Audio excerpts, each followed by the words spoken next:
Lamar Fike's Elvis video blog. Video 4.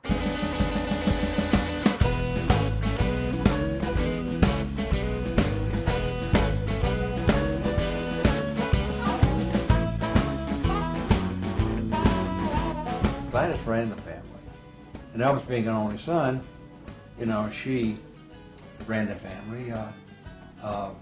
Vernon had a permanent backache, so he didn't work that much, and he had a lot of problems working. He served some time in Parchment Prison. My mother was the same way. Mamas raised us. So as a consequence, that's where, once again, the parallels came into place again. We had the same type of situations. When I moved into Grayson, Gladys was just running everything, and that's I accepted it. That's the way it was. And they used to fight and argue like my mother and I did. I never won, Elvis didn't either. But it's just, part of your life. You just did it. That's the way it was. And what happened was, I fit in because I was used to it. That's where the parallel, once again, tied together.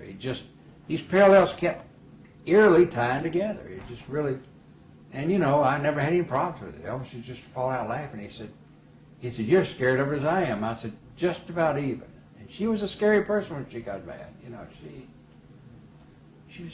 She was a good person, but she was tough. And he said, "I've got to go to Fort Hood for basic training when I come back." He said, "I want you to come back with me." So that's the way that happened. And he came back, and I went back to Fort Hood with him, and in fact I took the Mark II Continental back. And I had to really hide out because they thought maybe I was at a valet with him, which I wasn't. And it became one of those deals of where, we got places off base. First time we got a trailer that didn't work. So finally we rented the mayor's house there in Killeen. And we lived there until he got through with the rest of his training. Elvis's MOS was a gunner on a tank. Well, that's where she started getting sick. She started getting very ill when we were at Killeen, which was where Fort Hood was.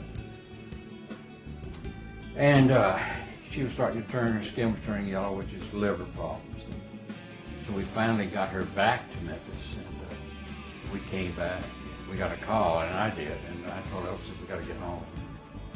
She's not in good shape." So we chartered an aircraft and flew back to Memphis. But that's when we lost her, and that was another big trauma in our lives. And I say our lives because Elvis and I were doing everything together. And it crushed me when she died. And then, right after that, he didn't even have any mourning period because he was only home for like 5 or 6 days, and he had to go back to Fort Hood. And then they shipped him to Germany. And here we go.